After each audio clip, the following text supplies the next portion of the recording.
أعوذ بالله من الشيطان الرجيم.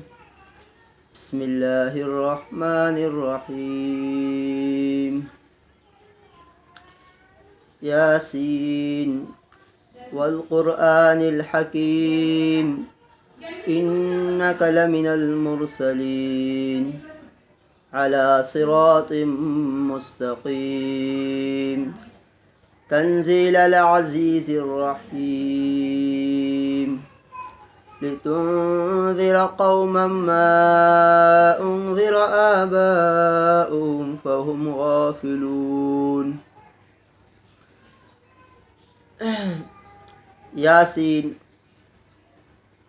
یہ حروف مقطعات ہیں کہ جن کے بارے میں ہے کہ یہ اللہ اور اس کے پیغمبر کے درمیان میں راز ہیں، تو اس کا معنی جو ہے وہ معلوم نہیں ہے، اور یہ حروف مقطعات ہے مطلب یہ ہے کہ ہر حرف کو اکیلے اکیلے جدا جدا پڑھا جائے گا. والقرآن الحکیم، اور قسم ہے قرآن کریم کی، قسم ہے قرآن حکیم کی.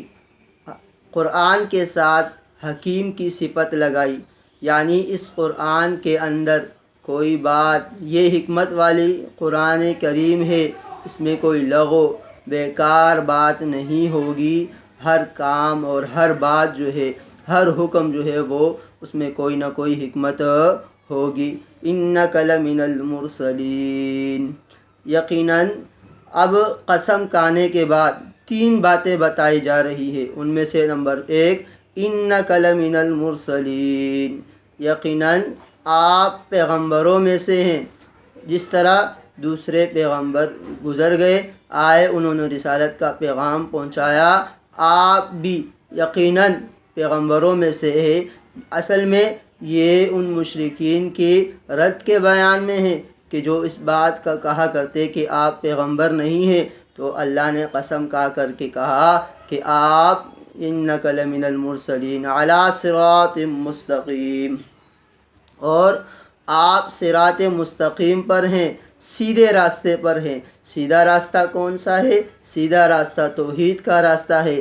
سیدھا راستہ جو ہے وہ راستہ ہے کہ جس کی اتباع کی جائے پیغمبر علیہ السلام کے بتائے ہوئے طریقے کے مطابق. اور سیدھا راستہ جو ہے وہ جنت جانے والا راستہ ہے. علی صراط مستقیم تنزیل العزیز الرحیم، یہ نازل شدہ ہے، تنزیلہ نازل شدہ ہے، العزیز الرحیم، عزیز اور رحیم ذات کی طرف سے. عزیز، جو عزیز کا معنی ہے خدائے زبردست، یعنی جو ہر کام کے اندر قوت اور طاقت رکھنے والا ہو. الرحیم، اور مہربان ذات کی طرف سے. تو یہ قرآن کریم جو ہے یہ ایسا نہیں ہے کہ کسی ایرے غیرے کی طرف سے ہے، بلکہ ایسی ذات کی طرف سے ہے کہ جس کے اندر یہ وصف اور صفت عزت والا اور رحمت والا موجود ہے، تو اس ذات کی طرف سے ہے. اب لِتُنذِرَ قَوْمًا مَّا أُنذِرَ آبَاؤُهُمْ فَهُمْ غَافِلُونَ.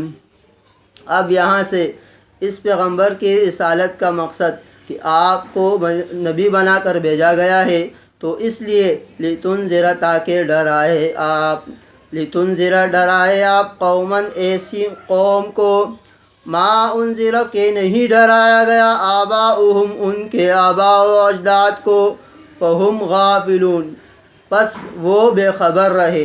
تو آپ ڈرائے، مراد اس سے عرب کی بستی تھی کہ ان کے طرف کوئی پیغمبر نہیں بھیجا گیا، تو آپ ڈرائے ما انذر ایسی قوم کو کہ نہیں ڈرایا گیا، آباؤہم ان کے آباؤ کو، فہم غافلون پس وہ جو ہے غافل ہیں.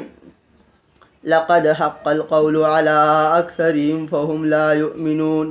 اب آپ تبلیغ کریں گے تو اب تبلیغ کے اندر یہ ہے کہ اکثر لوگ تبلیغ کے مخالفت میں آتے ہیں، بات نہیں مانتے. تو آپ صلی اللہ علیہ وسلم کو گویا کہ ایک طریقے سے تسلی ہے کہ آپ اس بات کی فکر چھوڑیں کون ایمان لا رہا ہے اور کون نہیں.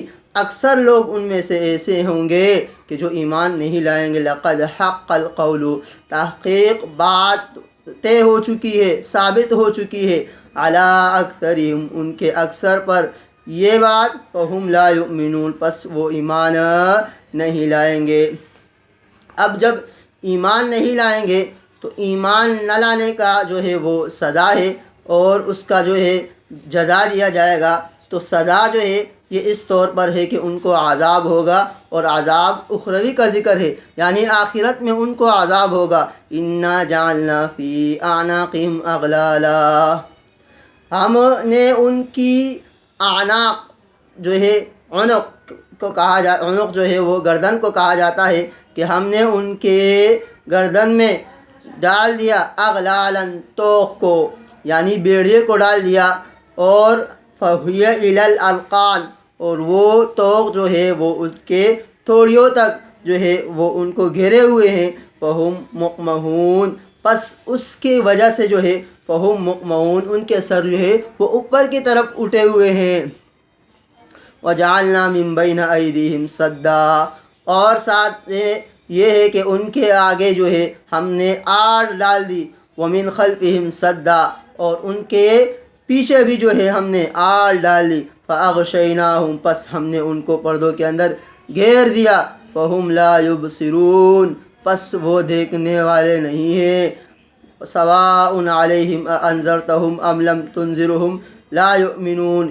اب جب آپ کی طرف سے تبلیغ کا وہ ہے تو آپ کے سامنے تبلیغ کے معاملے میں دو قسم کے لوگ آئیں گے۔ ایک وہ لوگ کہ جو اس تبلیغ کو مانیں گے اور اس کے اوپر عمل کریں گے، اور دوسرے قسم کے وہ لوگ ہوں گے جو تبلیغ کو نہیں مانیں گے۔ تو آپ کو یہ تسلی ہے، سواء علیہم، آپ ایسے لوگوں کے اوپر کہ جو ایمان لانے والے ہیں، انذرتہم، آپ ان کو ڈرائے، ام لم تنذرہم، یا آپ نہ ڈرائے، لا یؤمنون، پس جو ہے وہ ایمان لانے والے نہیں ہیں۔ ہاں، اب تبلیغ کا فائدہ کیا ہوگا؟ تو تبلیغ کے فائدے کے طور پر بیان کر رہے ہیں کہ آپ کے تبلیغ سے، انما، آپ کے اس ڈرانے سے، تنذر، آپ ڈرائے، من اتبع ذکر، کے جو نصیحت کا اتباع کرتا ہے، وخشی الرحمن بالغیب، اور رحمان سے ڈرتا ہے بالغیب، غیب یعنی بے دیکھے، فبشرہ بمغفرۃ واجر کریم، پس آپ اس کو جو ہے ڈرائے،